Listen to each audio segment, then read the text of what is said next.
Olá, irmãos, graça e paz. Nós louvamos a Deus pela oportunidade de novamente estarmos reunidos no nome de nosso Senhor e Salvador Jesus Cristo para cultuarmos ao seu santo e glorioso nome.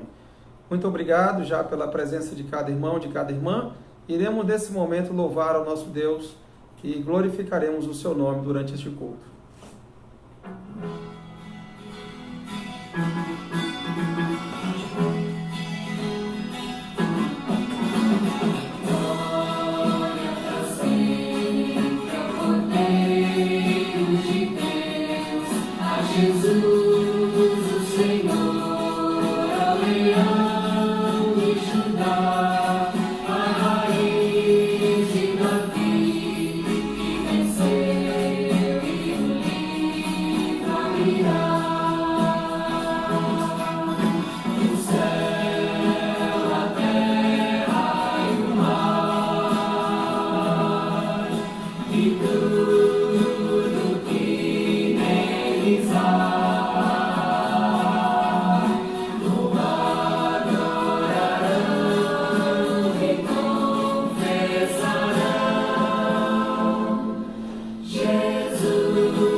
Que bom estarmos novamente reunidos no nome de nosso Senhor e Salvador Jesus Cristo.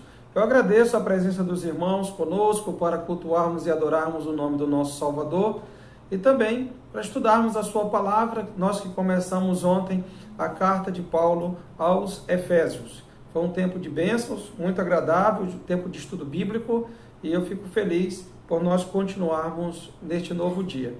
Ainda iremos louvar ao Senhor, engrandecer o seu nome, pois nós sabemos que nós estamos cultuando a Ele e por isso continuaremos a exaltá-lo.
foi aniversário da Aline, né?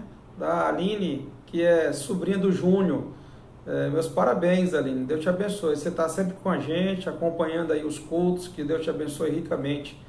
E que possamos estar sempre lembrando uns dos outros. Quando os irmãos tiverem alguém que estiver aniversariando, os irmãos postem aí, dê uma avisada para que a gente esteja orando pela vida do irmão, da irmã, e também nos alegrando por mais um ano de vida que está ingressando aí, uma nova etapa, e nós ficamos felizes por isso.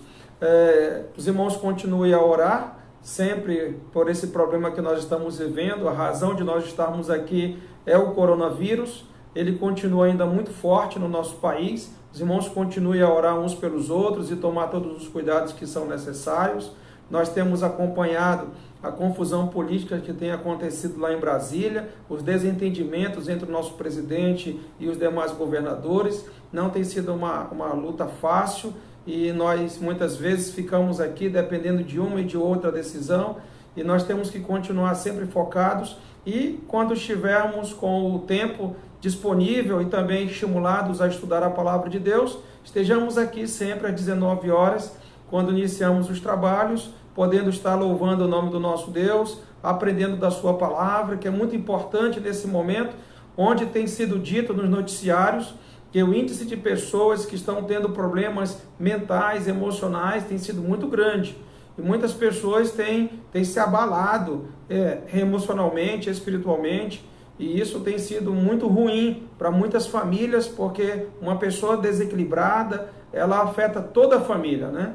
Ela fica irritada, ela começa a se maltratar os outros, começa a ser agressiva, e isso não é bom, né? Sofre ela, sofre todo mundo, e muitas vezes as coisas não terminam bem.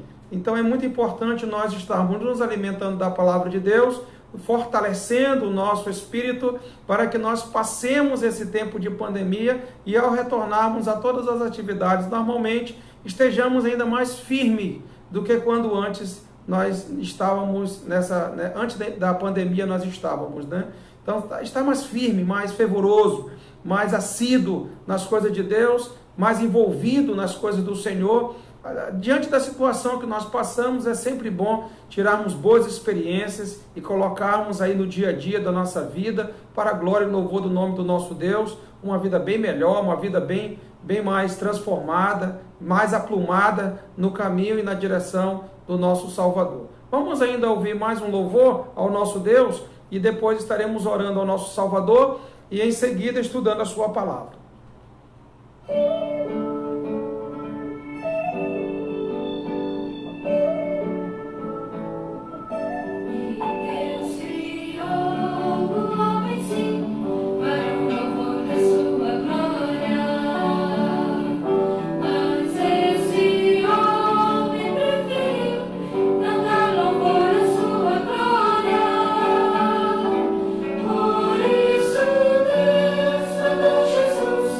Conservar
Vamos orar ao Senhor nosso Deus. Te louvamos, ó Deus, por mais um dia que o Senhor nos concede.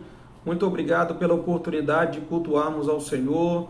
Muito obrigado pela oportunidade de chegarmos até os irmãos por meio desse sistema de comunicação virtual. Muito obrigado, meu Deus, por cada irmão, por cada irmã que tem buscado a Tua palavra nesses dias difíceis de pandemia, onde muitas pessoas têm sido acometidas e tantas têm sofrido por conta disso. Outras têm até padecido, morrido, ó Deus.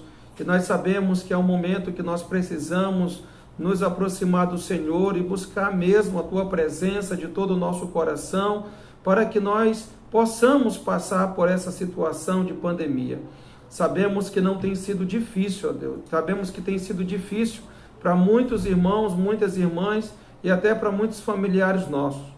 Tem sido muito difícil ficar em casa, muito difícil ter que acompanhar as notícias e saber que tem tantas pessoas que estão perdendo as suas vidas, tantas pessoas que estão sendo contaminadas. Isso tem abalado o emocional, tem abalado a mente das pessoas, ó Deus. Ó Pai, muitas delas estão muito preocupadas, estão aflitas, estão ali, ó Deus, sobrecarregadas com tudo isso que tem acontecido, ó Pai. Tenha misericórdia, ó Deus. Cuida, ó Pai. Nós precisamos de Ti. Tua palavra, ela é o nosso auxílio. É onde nós podemos encontrar o Senhor e recorrer à Tua graça, à Tua misericórdia, ó Deus. Nós sabemos que temos que estar sempre, ó Deus, Te buscando de todo o nosso coração, para que sejamos aliviados de todas estas coisas que sobrevêm ao mundo e que afeta a todos nós. Ó Deus, colocamos diante do Teu altar, ó Pai, a vida de cada irmão, de cada irmã que está agora nos leitos dos hospitais, ó Deus, padecendo essa situação, e seus familiares em casa também, sem poder visitar, sem poder acompanhar, muitas vezes tendo dificuldade de receber uma notícia acerca do seu estado. Ó Deus, tenha misericórdia. Sabemos, ó Pai, que aqueles que perdem os seus familiares não podem nem velar, não podem ter um ato de despedida, que o Senhor esteja consolando, confortando os seus corações, ó Deus, e dá sabedoria aos homens, para que eles encontrem, ó Deus, uma saída para esse problema. Dá sabedoria aos homens, ó Deus, para que uma vacina, um medicamento ou qualquer outra coisa, ó Deus, que seja útil para enfrentar esse vírus que tem sido mortal, que tem sido tão perigoso. Ó Deus, colocamos diante do Teu altar essa situação, ó Deus. Não temos a quem mais clamar senão ao Senhor, pedindo mesmo misericórdia da Tua parte, ó Deus, para que o Senhor venha fazer uma intervenção nesse momento, não só no nosso país, mas até no mundo, onde tem tido uma desestabilização geral em todas as áreas, e tem sido difícil, ó Deus, até mesmo entre os nossos governantes, pois foram pegos de surpresa, não sabendo nem como lidar com essa situação, e nem estávamos preparados para isso, ó Deus, e tem tido tanto desentendimento entre eles, ó Pai, e muitas vezes os interesses conflitantes fazem com que cada um, ó Deus, segundo aquilo que entende como certo, acaba tendo que ir contra o outro, e isso não tem sido bom para nós. Ó Deus, pedimos que o Senhor traga a harmonia, pedimos que o Senhor traga um consenso, pedimos que o Senhor traga uma resolução para tudo isso que esteja acontecendo. E principalmente, traga paz aos nossos corações, muita paz, para que nós estejamos totalmente estável, moderado, equilibrado nesse momento, ó Deus, na Tua presença, sempre buscando a Tua palavra, até diminuindo a quantidade de informação que tem sido trazida pelos meios de comunicação, que tem sido só mesmo de trazer muita angústia, mas que possamos buscar mais os louvores, buscar mais a leitura da Tua palavra, ouvir mais sobre o Senhor e nos aprofundar mais no conhecimento do Senhor. Também, ó Deus, pedimos a Tua bênção sobre a vida da Aline Lira, que fez mais um ano de vida. Que o Senhor esteja abençoando a sua vida, ó Deus, sustentando ela, a sua família, o seu marido, a sua filha. Dê a ela graça, ó Deus, fervor, cada dia para continuar buscando a tua presença e servindo ao Senhor de todo o coração, ela que tem estado sempre disponível para fazer a tua obra. E abençoa os demais irmãos, ó Deus, que também hoje completam mais um ano de vida, ontem completaram mais um ano de vida, que o Senhor sustente com a tua graça, com o teu poder. E ajuda-nos a entender a tua palavra, nos ensina a tua palavra por meio do teu santo e glorioso Espírito. Em nome de nosso Senhor e Salvador Jesus Cristo é que nós oramos agradecidos. Amém. Pois bem, irmãos, somos gratos à presença de todos os irmãos, nesse momento que estão conosco aqui. Podemos ver bastante irmãos reunidos aqui nesse momento e queremos estudar a palavra de Deus e fazer uma pequena revisão em relação ao dia de ontem, quando nós começamos a carta de Paulo aos Efésios. Como eu disse, Paulo estava preso em Roma e Paulo precisava escrever essa carta para atender às necessidades ali da igreja, mas principalmente para louvar a Deus pela vida dos irmãos e também para fundamentar ainda mais a fé deles. Uma vez que Paulo esteve naquela igreja por algum tempo, e foi o tempo maior que passou em uma igreja, foi justamente lá na igreja de Éfeso. Vimos também que ali já tinha chegado antes de Paulo um outro irmão chamado Apolo, e que limitadamente ensinou os irmãos no caminho do Senhor, vindo Paulo depois e então fazendo com que os irmãos compreendessem e tivessem acesso ao conteúdo completo do Evangelho, apresentando mais do que o batismo de João, apresentando a fé no nosso Senhor Jesus Cristo e também o Espírito Santo. Quando crê no Senhor Jesus Cristo, cada crente o recebe. Então esses irmãos foram contemplados pelo Evangelho completo, depositaram a sua fé no Senhor Jesus Cristo e estavam exercitando a sua fé no serviço do Senhor. Então Paulo deixou lá também um casal, o casal era o Áquila e a Priscila, que estavam ensinando também a palavra do Senhor ali naquele lugar e ajudaram também o próprio Apolo para que ele conhecesse mais acerca do Evangelho, ele que tinha grande facilidade de conduzir a palavra de Deus, de pregar a palavra de Deus. Ele era muito eloquente, ele tinha facilidade na comunicação. Pois bem, trazendo aqui para a carta, no contexto da carta, Paulo ele queria trabalhar com a igreja o propósito divino para ela. Como Deus, ele queria com que a igreja entendesse o seu propósito para ela. Por isso que é importante nós estudarmos essa carta, para que você, para que eu, como igreja, entendamos o motivo de ser igreja e poder viver como igreja, para que o nome de Deus seja exaltado. Então, no versículo 1, o apóstolo Paulo diz o seguinte: Paulo, apóstolo de Cristo Jesus, por vontade de Deus, aos santos que vivem em Éfeso e fiéis em Cristo Jesus. E aqui, logo no primeiro versículo, ontem nós aprendemos a posição dos novos cristãos santos. Essa é a posição dos novos cristãos. São santos. Ou seja, não é uma imagem, não é um objeto, mas são as pessoas que depositam a sua fé em Cristo Jesus, que confiam plenamente no seu sacrifício para a redenção das suas vidas, para a transformação delas, segundo a imagem do nosso Deus. Então, esses santos que vivem em Éfeso e fiéis em Cristo Jesus, é o que Paulo trata nesse momento em relação aos crentes que estão lá em Éfeso. Pois bem, então, primeiramente, a posição dos novos cristãos, santos.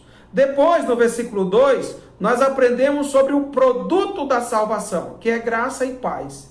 Diz no versículo 2 assim: graça a vós outros e paz da parte de Deus, nosso Pai, e do Senhor Jesus Cristo. Ou seja, pela graça sois salvos, mediante a fé, e isto não vem de vós, é dom de Deus, não de obras, para que ninguém se glorie, pois somos feitura dele, criados em Cristo Jesus para boas obras. Então aqui Paulo, ele já evidencia a base da fé, a sustentação da fé, por onde nós ingressamos para a salvação, que é pela graça. Ou seja, Deus, nós não merecendo, mas Deus, ele proporciona para nós um meio de salvação, o meio de nós termos a vida eterna, a vida de Deus, e poder estar com ele na sua glória como filhos seus. Então aqui a graça e também a paz. A paz é que não há mais inimizade. A paz aqui não é simplesmente um estágio da pessoa estar bem, né? Não é um momento, eu estou bem hoje, eu estou em paz, não é nesse sentido. A paz nesse sentido aqui, graça e paz, é que não há mais inimizade entre o homem e Deus, porque a parede da inimizade, que era o pecado, foi destruída. E pelo sangue de Jesus há agora a reconciliação. Então o homem fez as pazes com Deus por meio do sangue derramado lá na cruz do Senhor Jesus Cristo. Então o Senhor Jesus Cristo, ele restabelece a paz entre o homem e Deus, pois o pecado havia criado uma inimizade. E nós, antes de virmos para Cristo e de nos rendermos a Ele, o que nós éramos? Inimigo de Deus. É isso que diz em Romanos capítulo 5, versículo 10, versículo 11. Pois bem, mas é só uma revisão que eu estou fazendo. Depois, no versículo 3, falava sobre a providência aos salvos. A providência aos salvos, que é toda sorte de bênçãos.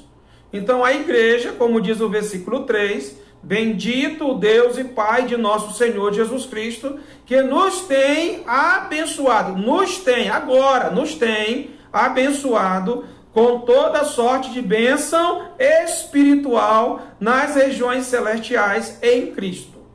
Então aqui, irmãos, a gente pode observar que tudo é em Cristo, por meio de Cristo. Então, se eu tenho que ter acesso a Deus, é por meio de Cristo. Se é para eu ser abençoado por Deus, é por meio de Cristo. Tudo é por meio de Cristo, né? Essa posição de ser santo é por meio de Cristo. Ou seja, a graça e a paz é por meio de Cristo. Toda e qualquer bênção espiritual é por meio de Cristo. Ou seja, Cristo é a fonte. Cristo é o mediador entre Deus e os homens. Ou seja, é Ele que nos comunica com Deus, Ele que nos liga com Deus, e tudo é por meio dEle, e nada nós podemos adquirir se não ser através dEle. Por isso Ele é o caminho, por isso Ele é a verdade, por isso Ele é a vida, e ninguém vem ao Pai senão por intermédio dEle, como diz João capítulo 14, verso 6. Então aqui, irmão, amado, não seja enganado por ninguém. Aprenda a palavra de Deus, e se meça pela palavra de Deus, e siga a palavra de Deus com muita confiança, por aquilo que Ele tem ensinado diretamente. O Espírito Santo, ele nos dá a compreensão e o entendimento de todas as coisas. E nós podemos medir tudo que é dito, tudo que é ensinado, tudo que é lido, para conferir escritura com escritura, para tirar então uma conclusão que seja uma conclusão fundamentada sempre na pessoa do nosso Senhor e Salvador Jesus Cristo, que é, como eu já disse, o fundamento, que é o mediador entre o homem e Deus. Então depois eu falei para os irmãos o seguinte, sobre a predestinação, que é muito importante para a igreja compreender isso. Não é de quem quer, não é de quem corre atrás a salvação, mas é de quem Deus usa de misericórdia. E é até importante nós compreendermos tanto o que é misericórdia como o que é graça. Misericórdia é o seguinte, eu mereço o inferno e Deus não quer que eu vá para o inferno.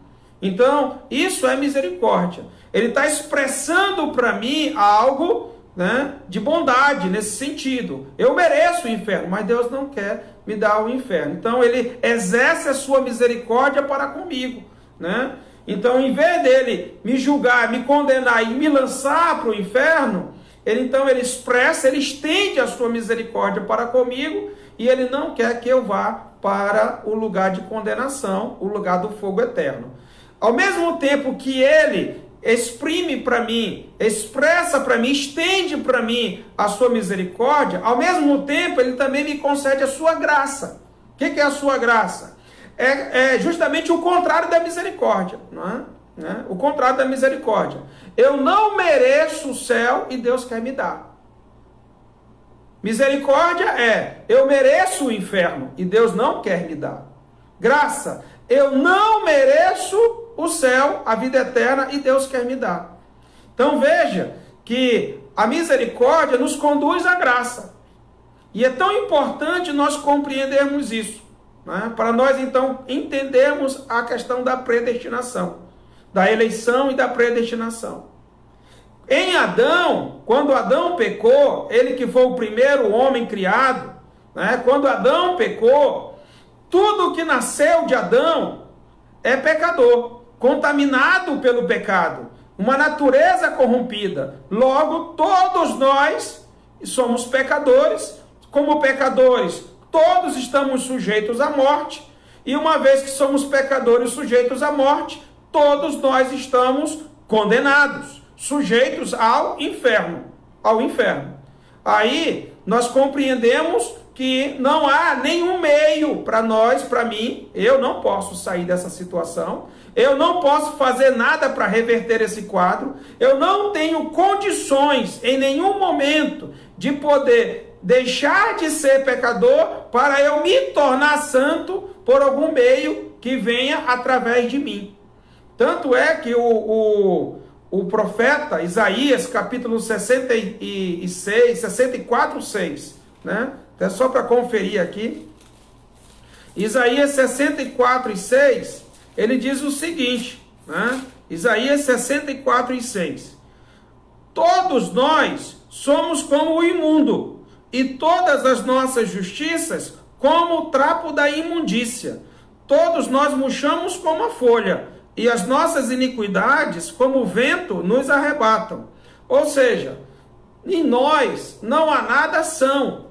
Em nós não há nada bom. Tudo que nós produzimos já está contaminado. Logo, nada que nós façamos pode mudar a nossa situação, o nosso estado pecaminoso. Então Deus interveio na história. E uma vez que ele interveio na história, ele então providenciou Jesus Cristo, para que alguns pudessem ser agraciados com a misericórdia e com a graça. Mas, para tanto, aí é que nós vamos ver em Efésios capítulo 1, versículo 4. Assim como nos escolheu. Então Deus, ele soberanamente escolheu. Escolheu uns para ele então declarar, depositar, expressar ali a sua misericórdia, para que não fossem condenados, e ao mesmo tempo os contemplasse também com a sua graça, para que estivessem com ele na glória eterna. Então veja que é um privilégio muito grande ser um integrante da igreja de Deus, aquela que vai ser arrebatada e conduzida para o céu. Porque ele diz aqui no versículo 4, assim como nos escolheu nele, antes da fundação do mundo, para sermos santos e irrepreensíveis perante ele e em amor. E veja que Paulo, ele se enquadra para sermos, ou seja, tanto os irmãos de Éfeso como ele está incluído ali para nós sermos santos e para nós sermos irrepreensíveis perante ele em amor, né? Então, assim como nos, né, também coloca ele e o povo de Éfeso, a igreja que está em Éfeso, assim como nos escolheu, ou seja, de modo soberano, nele, antes da fundação do mundo, antes de existir qualquer coisa, para sermos santos e irrepreensíveis perante ele. Ou seja, então, nós que somos igreja, somos produto de uma eleição de Deus antes da fundação do mundo. Antes da fundação do mundo. Então, só para nós compreendermos isso, nós que somos eleitores, né, quem é que a gente escolhe para votar? Quem a gente quer. Né? Quem a gente quer. Ou seja, está em nós o poder de escolher quem nós queremos para nos representar. Então, quando eu chego lá na urna, então eu digito o número daquele que eu quero que me represente. Então, de modo soberano, eu escolho quem eu quero para me representar. Né? Então, Deus, de modo soberano, ele escolhe quem ele quer para o representar aqui nesse mundo como igreja. Ou seja, a igreja é a representante de Deus aqui nesse mundo.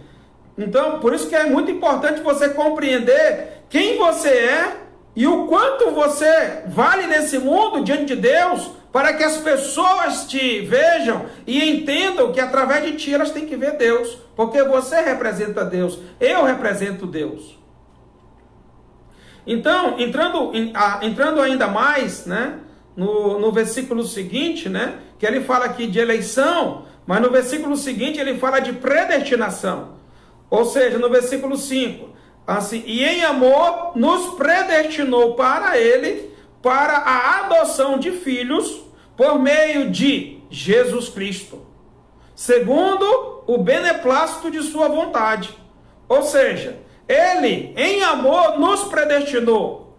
Ou seja, ele preparou tudo para que nós, de antemão, quando viéssemos a existir, fôssemos contemplados com a sua misericórdia e com a sua graça, mediante o Senhor Jesus Cristo, que é o Evangelho, que é as boas novas de salvação. Então tudo foi programado, preparado dentro de um propósito divino estabelecido para a igreja. Então nós não somos obra do acaso, né? Você é igreja, ou vai se tornar igreja, não é obra do acaso. Você está dentro de um propósito, você está dentro de uma providência divina, de modo soberano. Ou seja, quem está nos ouvindo porque Deus tem um propósito para essa alma que está nos ouvindo. Para que ela ouça o Evangelho, para que ela aceite o Evangelho, e para que ela seja transformada por esse Evangelho, e para que ela passe a representar Deus como uma testemunha fiel de quem recebeu dele misericórdia e graça e foi contemplado com a salvação por meio de Cristo, e poder então expressar a outros, para que outros também tenham a mesma oportunidade de ouvir e sejam chamados por esse Evangelho, e da mesma forma, dentro do propósito divino, sejam também agraciados com a sua misericórdia e com a sua graça, e sejam salvos e tenham a esperança da glória. Então, irmãos, não é de quem quer, não é de quem corre atrás, mas é de quem Deus expressa a sua misericórdia e a sua graça. Então, se você tem entendido a palavra de Deus, louve, glorifique a Deus, né? Se você tem tido dificuldade para compreender, né, depois nos procura no privado, procure interagir, procure tirar dúvidas, procure mesmo estudar a palavra de Deus, né? Veja que eu sempre digo, isso não é uma questão de igreja, não é uma questão de religião, isso aqui é uma questão espiritual, né? É Deus tentando se revelar para ti através da mensagem da sua palavra. Então aqui ele diz, né, que ele em amor nos predestinou, ou seja, o nosso Deus, numa determinação antecipada do destino, né? Numa determinação antecipada do destino, ele nos dá a garantia da salvação, né? Ele nos dá a garantia da salvação. Ou seja, antes de nós existirmos, tudo já estava preparado para nós sermos alcançados pela misericórdia e graça de Deus e contemplados com a salvação das nossas almas, para não serem mais lançadas para o inferno, mas serem levadas por Cristo à eterna glória. Por isso a igreja, ela deve ser uma igreja sempre satisfeita. A igreja, ela deve estar sempre em alegria, porque só o fato de você saber que quando morrer, você já não mais será lançado para dentro do lago do fogo, isso aí já é motivo de grande alegria. Eu sei que muitas vezes o mundo, os problemas do mundo, as situações do mundo, as adversidades do mundo, elas vão querer imprimir em ti muita ansiedade, muita depressão, muita tristeza. Ela vai querer te afundar e sucumbir a sua vida para que você não exerça o seu plano, o plano de Deus perfeito para a tua vida, e para que você não desfrute da abundância da vida que Deus te deu agora. Eu sei que o mundo vai tentar imprimir uma batalha dura para que você se desanime, até para que você se desespere.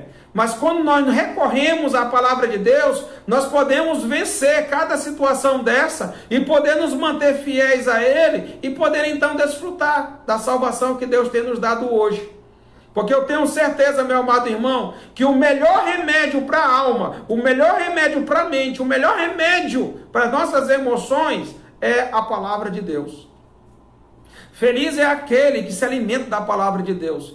A palavra de Deus tem dito isso, bem-aventurado, bem-aventurado, bem-aventurado, que quer dizer abençoado ou feliz, mais do que feliz. Ou seja, alguém que se realiza, alguém que se contempla mesmo ali, fica satisfeito com aquilo que recebe da palavra de Deus, porque sabe que é uma fonte segura e que traz realmente uma mudança, uma transformação e que nos alegra cada dia através das suas promessas, através de todas as profecias e nos traz mesmo grande alegria.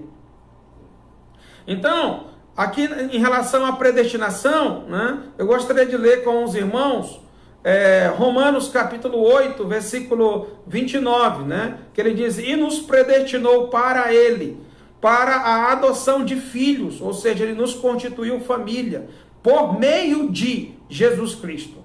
Antes de eu ler Romanos, irmão, enfatizo isso, né? Não é por meio de outra pessoa. Se você tem qualquer outra pessoa, incluindo, somando a Jesus Cristo, por favor, você está totalmente equivocado.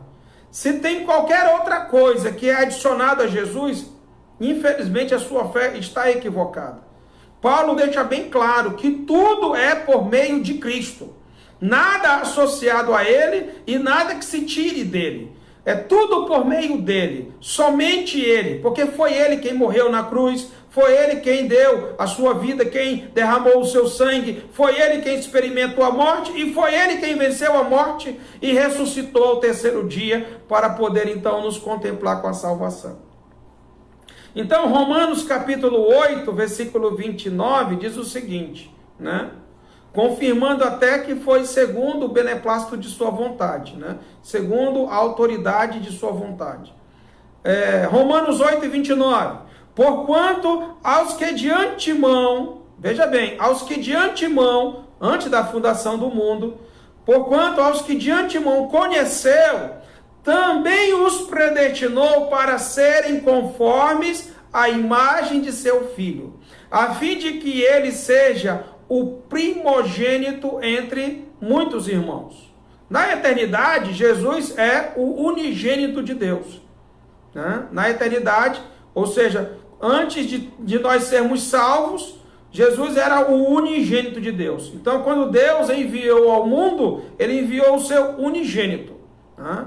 Agora, por meio da salvação em Cristo Jesus, nós temos nos tornado filhos de Deus.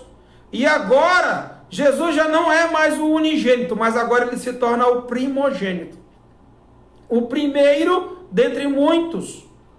Ou seja, agora nós somos irmãos, todos filhos de Deus, herdeiros de Deus e co-herdeiros com Cristo. Isso nos dá uma posição, como eu tenho dito, numa posição melhor do que a de Adão antes mesmo de pecar.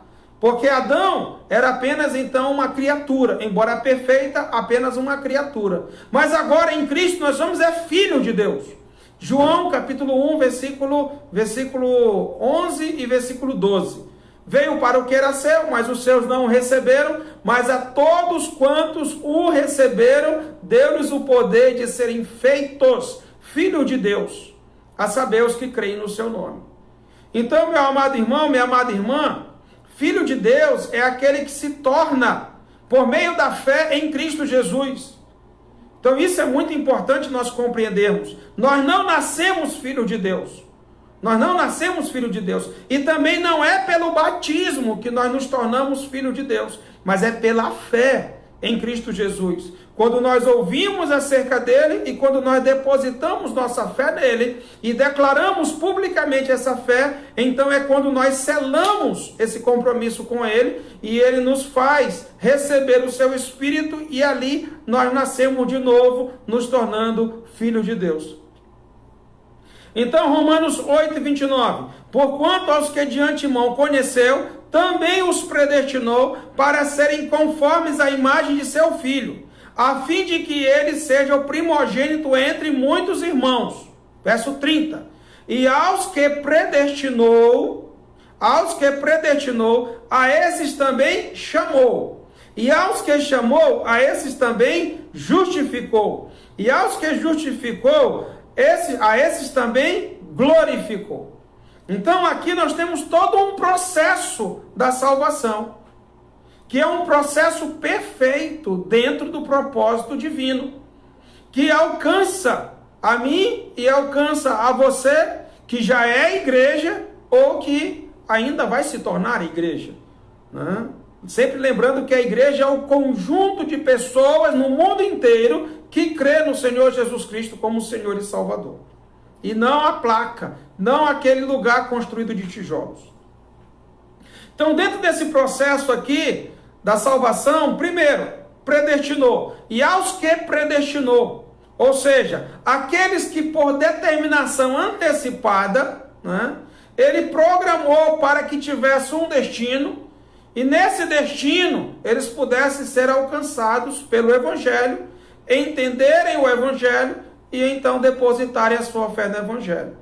Então, esses que foram predestinados, a Bíblia diz aqui no versículo 30, e aos que predestinou, a esses também chamou. Por isso é que eu digo que a pregação do Evangelho, ela é um chamamento. Quando eu prego o Evangelho, eu estou chamando aqueles que Deus predestinou para que ouvissem o Evangelho e fossem chamados a fazer parte da igreja. Então, o que eu estou fazendo quando eu estou pregando o Evangelho? Eu estou chamando. Eu estou chamando aqueles que ainda não são igreja para serem parte dela, porque Deus os preparou para que eles fossem parte dela. Quem eles são, eu não sei. É por isso que eu prego para todo mundo. Não está escrito na testa da pessoa, olha, esse aqui foi predestinado, aquele foi predestinado, né? Se eu soubesse quem são os predestinados, eu só procuraria eles para chamá-los para o Evangelho. E como eu disse ontem, ainda tem um detalhe bem interessante em relação aos predestinados. Nem sempre eles recebem de primeira. Existe todo um processo até eles serem efetivados, tanto quanto a misericórdia como quanto a graça, e serem contemplados pela salvação. E às vezes nesse processo Deus os prepara para que eles possam desempenhar muito bem o papel deles quando se tornarem igreja. Exemplo, o apóstolo Paulo, antes de ser o apóstolo Paulo, o grande apóstolo Paulo, o maior de todos os apóstolos, considerado o maior servo de Deus da história, né, com exceção do próprio Senhor Jesus Cristo, né, nós temos ali dentro da igreja, né, a referência como modelo para qualquer cristão, o apóstolo Paulo. Mas antes dele ser apóstolo, ele era um perseguidor da igreja. Ele não aceitava o evangelho. Ele entendia que o evangelho era uma ameaça ao judaísmo. E ele então se tornou o maior perseguidor da igreja. E ele imprimia uma perseguição ferrenha, chegando ao ponto de conduzir até pessoas à morte, como no caso da primeira que morreu por causa do evangelho. Temos um nome registrado na Bíblia. O nome dele é Estevão. Estevão foi apedrejado. E as roupas daqueles que apedrejaram Estevão até a morte, porque ele pregava Jesus Cristo, foram colocadas nos pés do apóstolo Paulo, que na época era conhecido como Saulo, Saulo de Tarso, um fariseu que fazia parte ali do judaísmo.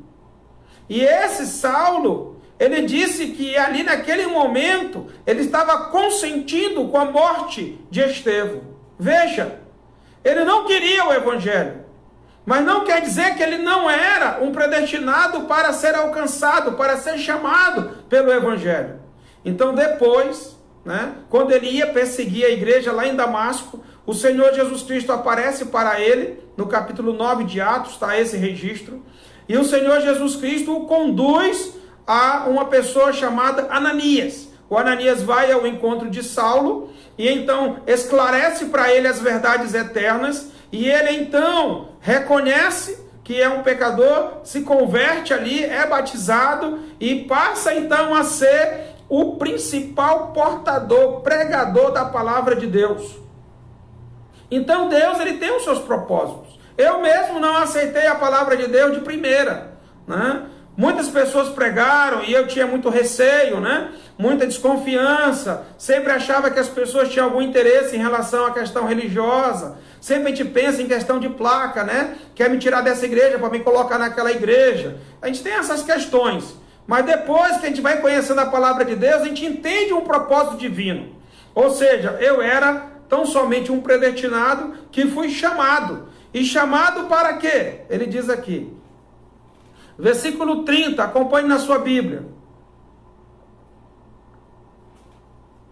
E aos que predestinou, a esses também chamou. E aos que chamou, a esses também justificou. Ou seja, a justificação aqui é uma declaração judicial da parte de Deus para o pecador, inocentando o pecador, porque ele recebeu Jesus como Salvador, sendo que a justiça de Jesus foi aplicada nele, e Deus agora, quando olha para o pecador, olha Jesus. Ou seja, nós somos vistos através de Jesus. Então, quando Deus olha para nós, é como se estivesse enxergando o seu próprio filho. Porque a justiça de Jesus, ela foi estendida para nós. E quando ele estende da sua justiça para nós fomos contemplados, revestidos por essa justiça, ao ponto de Deus nos justificar e nos considerar agora inocentes.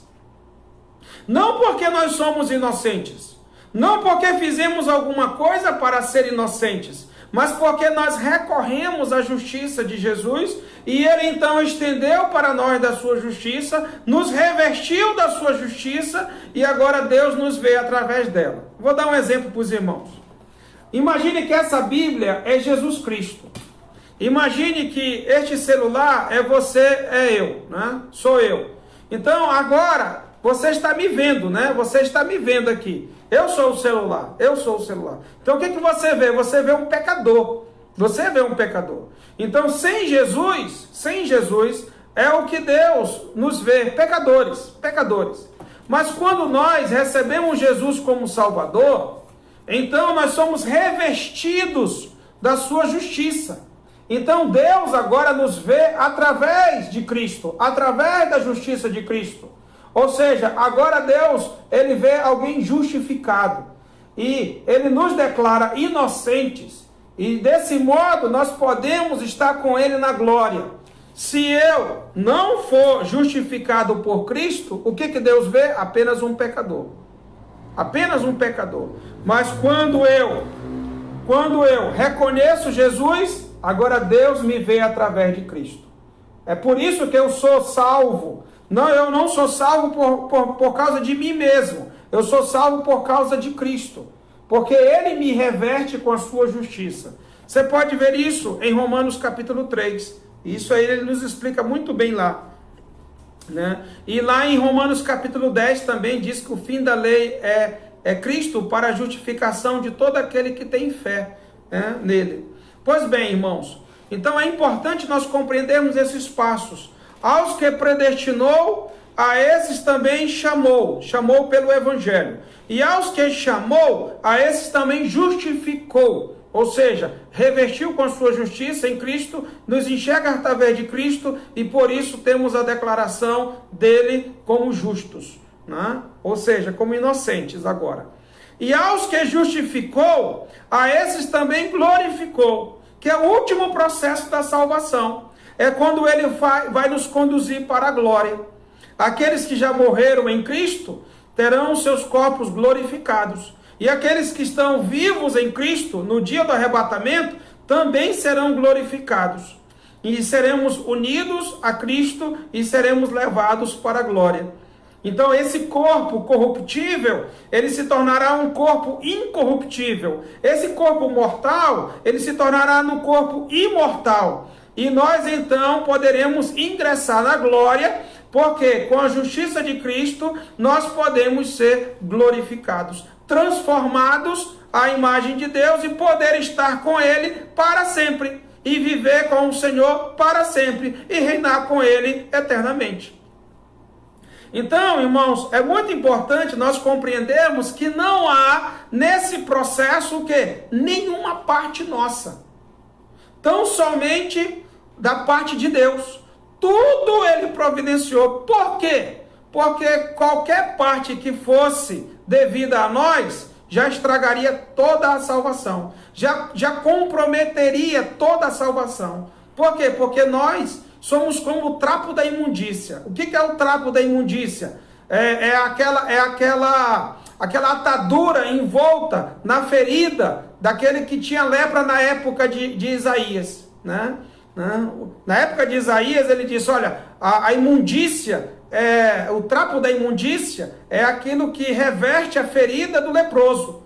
Ou seja, a nossa justiça, o melhor que nós podemos produzir como pecadores é comparado ao trapo da imundícia. Ou seja, não serve para nada. É totalmente podre, né? Estragado. Não tem como ser reutilizado. Então, nesse sentido, Deus não aceita nada que fazemos. Então, por isso, não há participação nossa na salvação. Então, ele predestinou, ele chama pelo Evangelho, ele justifica pela justiça de Cristo e ele nos glorifica quando nos conduzir à sua eterna glória. Agora, para que tudo isso? Para que todo esse propósito divino? Para que todo esse processo? Para quê? Aí eu tenho que voltar para Efésios capítulo 6. Né? Eu tenho que voltar para Efésios capítulo 1, versículo 6. Capítulo 1, versículo 6. Então ele nos predestinou para quê? Para louvor da glória de sua graça.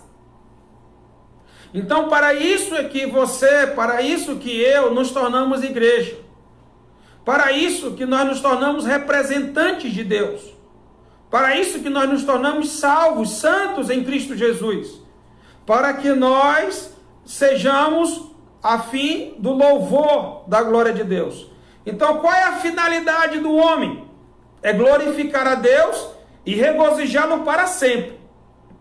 Essa é a finalidade do homem. Glorificar a Deus e regozijá-lo para sempre.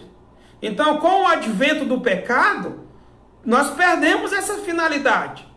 Mas agora, com a salvação em Cristo, nós somos reintegrados a essa finalidade.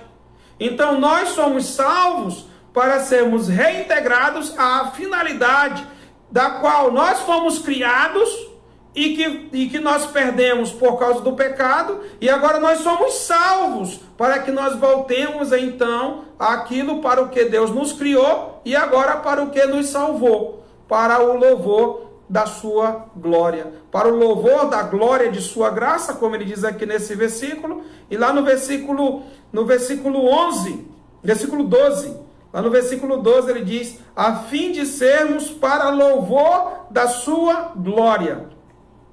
Ou seja, para o louvor da majestade de Deus, para o louvor do engrandecimento de Deus, para o louvor da força do seu poder, ou seja, para o louvor da sua glória. Ou seja, o nosso Deus, dentro do seu propósito divino para nós, ele não estabeleceu tudo, e à medida que ele estabeleceu tudo, sem nenhuma participação nossa, logo quando nós somos contemplados pela salvação que ele nos dá, nós temos que redundar toda a nossa vida em favor da glória dele. Então, tudo que eu sou tem que ser para a glória de Deus. Tudo que eu faço tem que ser para a glória de Deus. Tudo que eu penso tem que ser para a glória de Deus. É óbvio que nós não chegamos a esse nível de perfeição, mas essa deve ser a nossa dedicação cada dia. Eu tenho que poder, para louvor da glória de Deus, me esforçar. Eu tenho que me esforçar. Lembrando, a minha natureza continua ainda corrompida. Eu ainda não fui glorificado. E enquanto eu não chegar na glorificação, eu vou ficar ali naquele limite da justificação. Lembra do processo lá de Romanos capítulo 8, versículo 30, né? Aos que predestinou, a esses também chamou. E aos que chamou, a esses também justificou. Eu parei aí, eu estou vivo, né? Eu parei aí, estou vivo. Então, aos que justificou, a esses ele vai glorificar. Eu ainda não fui glorificado. Então, dentro do processo de salvação, você que é igreja, eu que sou igreja, nós não fomos glorificados ainda. Nós paramos no processo da justificação. Nós seremos glorificados quando o Senhor então vier nos buscar e nos conduzir à sua glória pelo arrebatamento. Nesse sentido, irmãos, nós temos o quê? Que nos esforçar e nos esforçar muito. Vai ser uma dedicação bem determinada para que alcancemos essa finalidade do versículo 6 e do versículo 12. Então aqui dentro do versículo 6 diz, Efésios 1:6, para louvor da glória de sua graça, que ele nos concedeu gratuitamente no amado.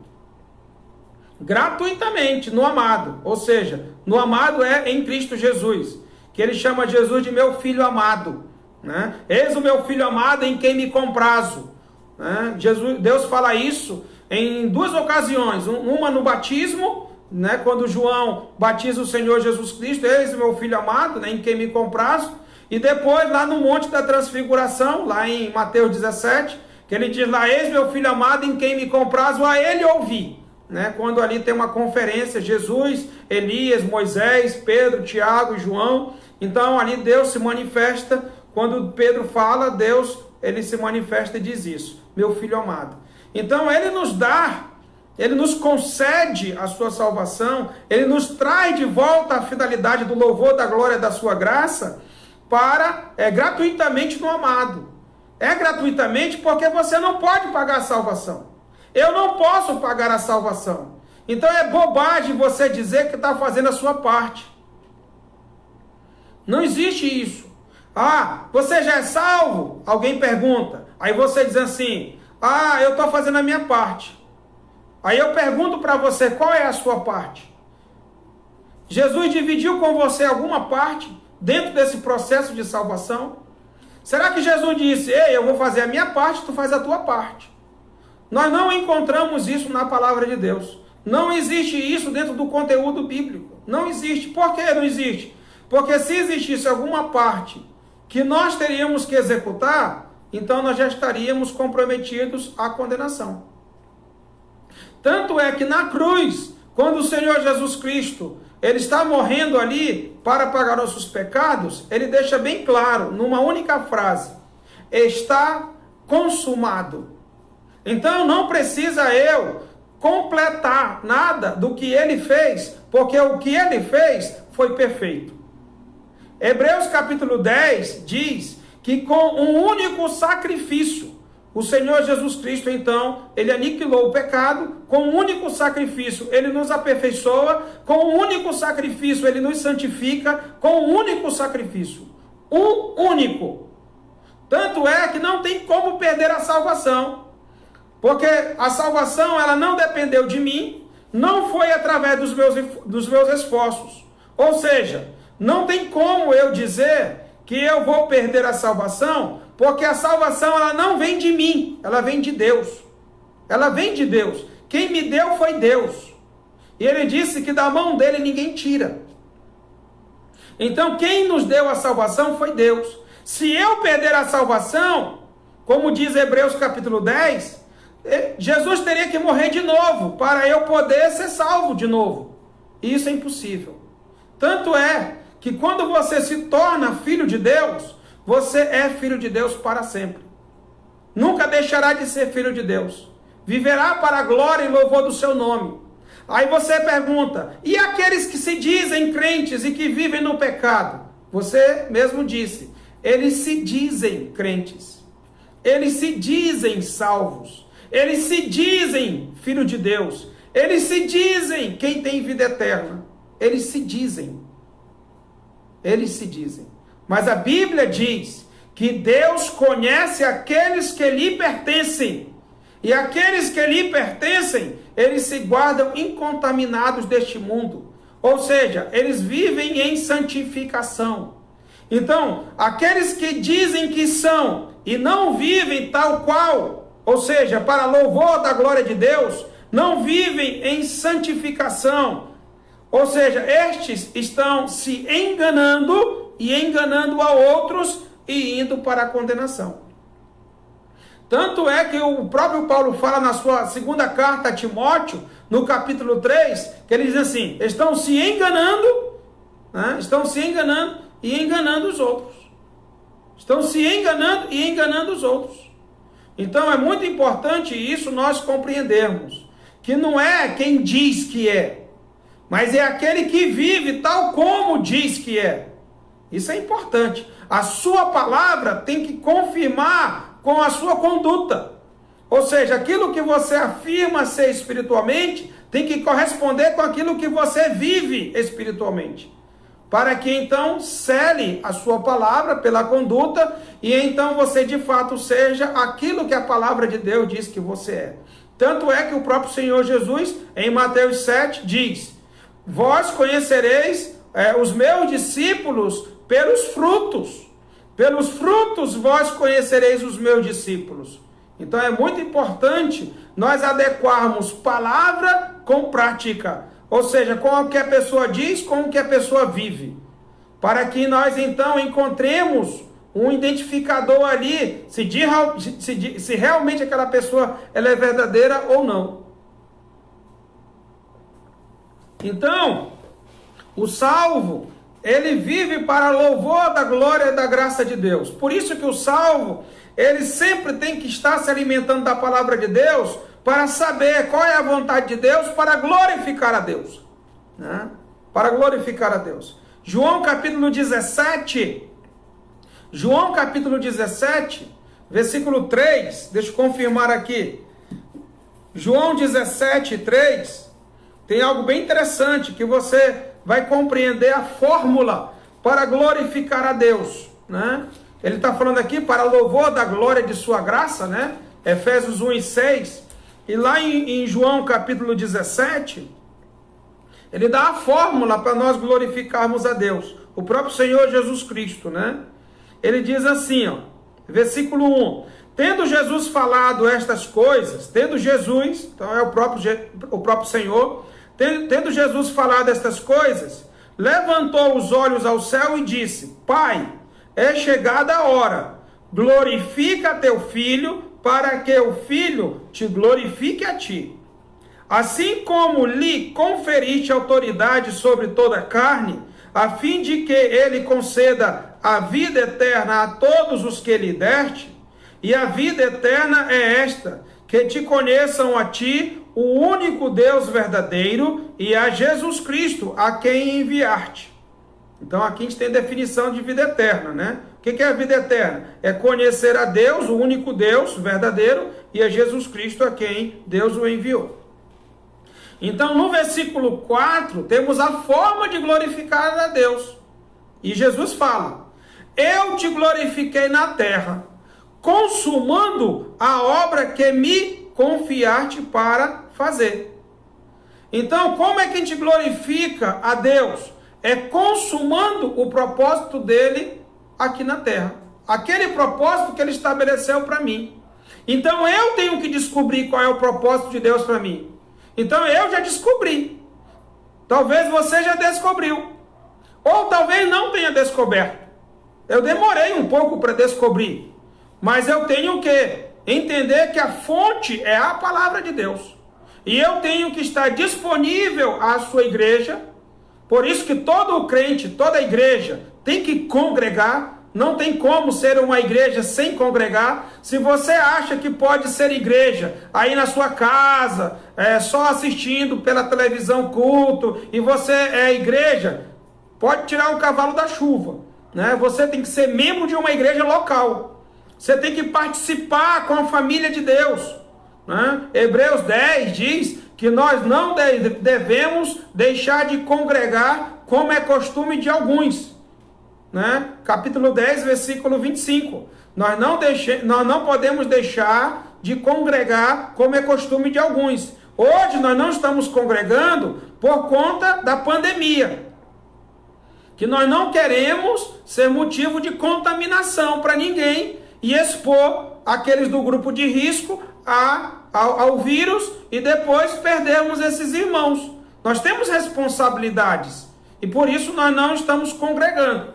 E esse momento que nós estamos vivendo é um momento excepcional, que podemos depois exercê-lo até através da congregação, poder usar esse mecanismo para transmitir os cultos online. O nosso irmão Cacá está lá em São José dos Campos e ele pode interagir conosco e ao mesmo tempo ele procurar uma igreja lá na sua cidade. Mas tem que congregar. Nós temos que fazer parte do corpo de Cristo. Nós temos que servir a igreja. E na medida que eu me aproprio da palavra de Deus, à medida que eu estou disponível à igreja do Senhor, e eu vou então servindo a igreja e aprendendo da palavra de Deus, vai chegar um ponto que Deus vai revelar para mim qual é o propósito dele, e eu vou afunilar então esse propósito para que eu desempenhe um papel melhor, de modo que eu venha a glorificar a Deus. Então, se Deus me conduziu ao pastorado, nem sempre eu entendi que fora assim. Mas cheguei a entender depois de um tempo que fui servindo a Ele. E à medida que eu vou entendendo o propósito de Deus para a minha vida, eu vou me capacitando, eu vou me preparando cada vez mais para que eu chegue a um ponto de estar servindo ali a Ele de modo definitivo e glorificando ao seu nome, para que quando eu estiver na sua presença, quando Ele então me glorificar e eu estiver na sua presença, eu apresentar diante dEle aquilo que eu fiz em seu nome, porque entendi que era aquilo que Ele queria para a minha vida. Então o Senhor Jesus disse: eu te glorifiquei na terra, versículo 4 de São João 17:4, eu te glorifiquei na terra, consumando a obra que me confiaste para fazer. E eu particularmente espero, estar consumando essa obra e glorificando o nome de Deus. Então, assim é que nós vamos executar, chegar ao alcance de realizar o que está escrito em Efésios capítulo 1, versículo 6, que Ele nos predestinou para louvor da glória de sua graça, que Ele nos concedeu gratuitamente, é de graça a salvação, a salvação ela é de graça, gratuitamente no amado, em Cristo Jesus, no qual, em Cristo Jesus, nós temos a redenção, pelo seu sangue, a remissão dos pecados, segundo a riqueza da sua graça. Ou seja, o que é a redenção? É o pagamento, é o pagamento para poder então nos resgatar. Somos pecadores. Então, para que Cristo nos resgate do pecado, Ele precisa pagar um preço. Não é só chegar lá e dizer: eu sou Cristo e vim aqui buscar vocês para a minha glória. Não. Para Cristo nos libertar do pecado e nos fazer dele, posse dele, possessão dele, Ele teve que pagar o preço. Então Jesus Cristo, para nos redimir, Ele teve que pagar um preço. Então, com a sua morte, Ele paga o preço do pecado, e então assim Ele pode nos resgatar do pecado e nos constituir filho de Deus. Então a palavra redenção é um resgate através do pagamento de um preço. E foi assim que Jesus fez. Pagou o preço para poder nos resgatar. E a outra palavra é remissão. Remissão é perdão. Sem derramamento de sangue, não há remissão. Não há remissão. Então o Senhor Jesus Cristo, Ele derramou o seu sangue para nos remir. Ou seja, para nos perdoar dos pecados. O sangue de Jesus, Filho de Deus, nos perdoa de todo o pecado. Então Ele derramou o seu sangue para nos perdoar dos pecados. Ele morreu para nos resgatar do pecado, e Ele nos ressuscitou para nos justificar do pecado. Você entendeu? Eu vou só fazer um breve resumo. Ele nos remiu quando Ele derramou o seu sangue. Então Ele derramou o seu sangue para nos remir, para nos perdoar. Ele morreu para Ele nos redimir, para Ele nos resgatar. E Ele ressuscitou para nos justificar, para nos dar a salvação. Isso é muito importante você compreender no processo da salvação. Porque muitas vezes as pessoas ficam só naquele: aceita Jesus, aceita Jesus, aceita Jesus. Você nem sabe por que aceitou. Você nem sabe por que você está na igreja. Você nem sabe o que você está fazendo lá. Você tem que aprender a palavra de Deus, para que quando as pessoas perguntarem: você é igreja? Você dizer: eu sou por isso, por isso e por isso. Você é um cristão? Você dizer, eu sou por isso e por isso, por isso. Né? Por que você é salvo? Por que Cristo te salvou? Né? Então você saber o motivo, você saber explicar biblicamente e não ficar aí sem saber e aí com cara de bobo, tá? Então a Bíblia, ela explica claramente para nós, né? Diz aqui no versículo 8 que Deus derramou abundantemente sobre nós em toda a sabedoria e prudência, desvendando-nos o mistério da sua vontade, segundo o beneplácito que propusera em Cristo, de fazer convergir nele, na dispensação da plenitude dos tempos, todas as coisas, tanto as do céu como a da terra.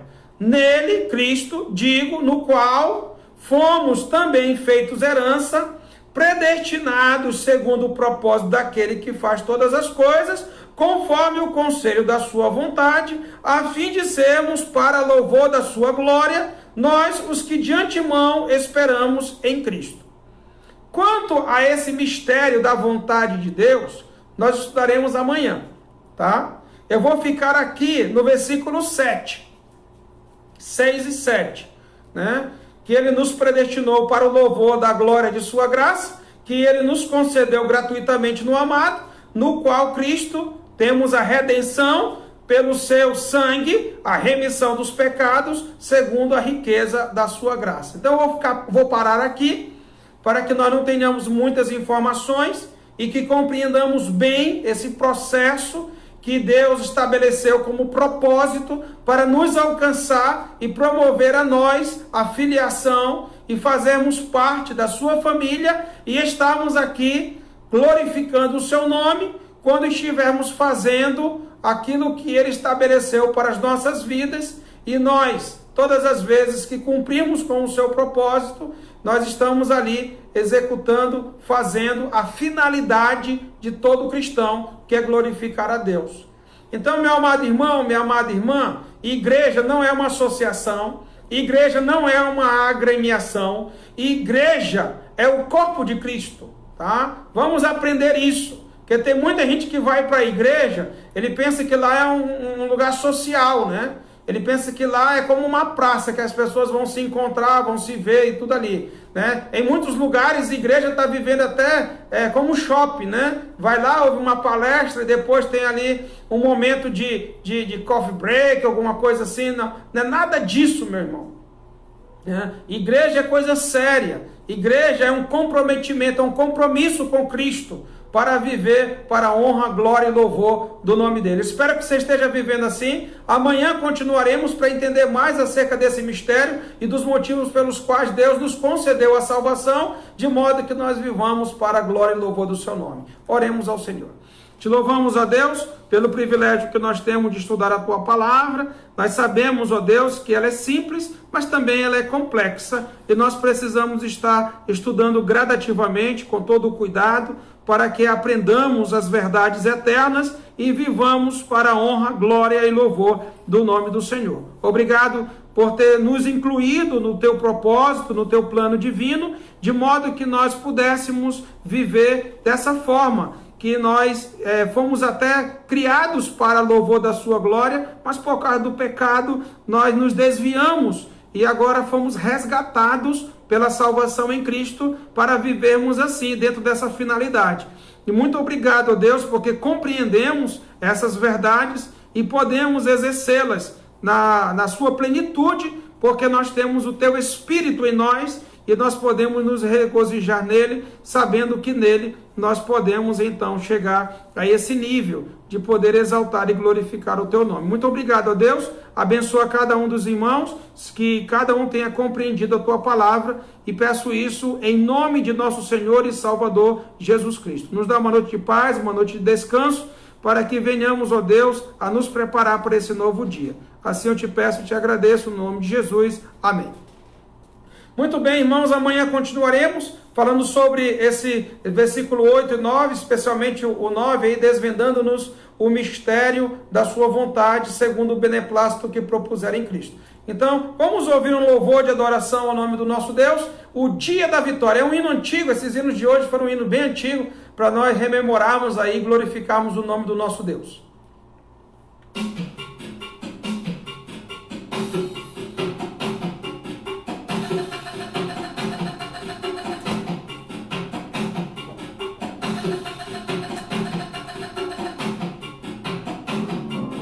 Assim como a noite aguarda o sol, como a brisa sonha um dia soprar,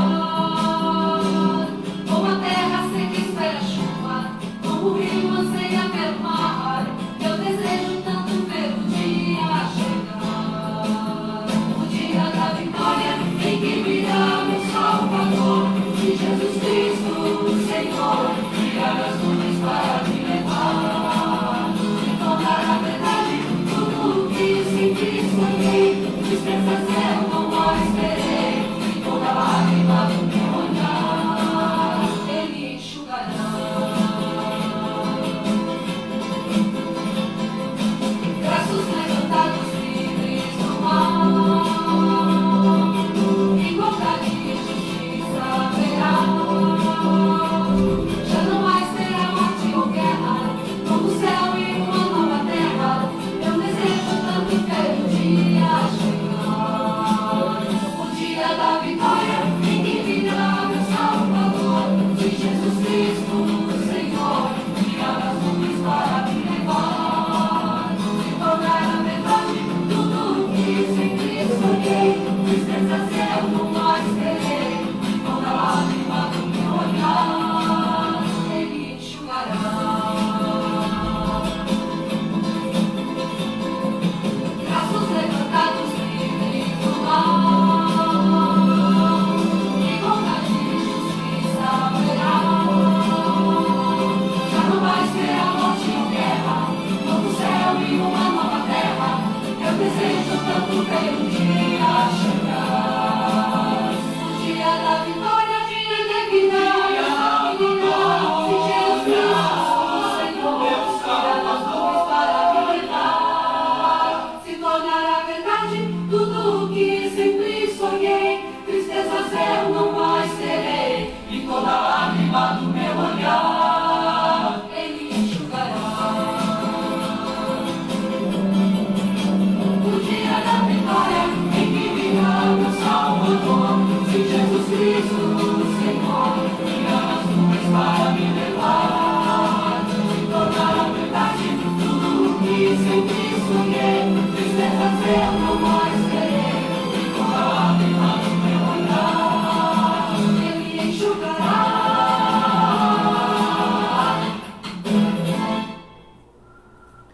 Esse é bem antigo mesmo. Que Deus abençoe a todos e que nós tenhamos sempre esse sentimento de vitória e de gratidão ao nosso Senhor. Amém.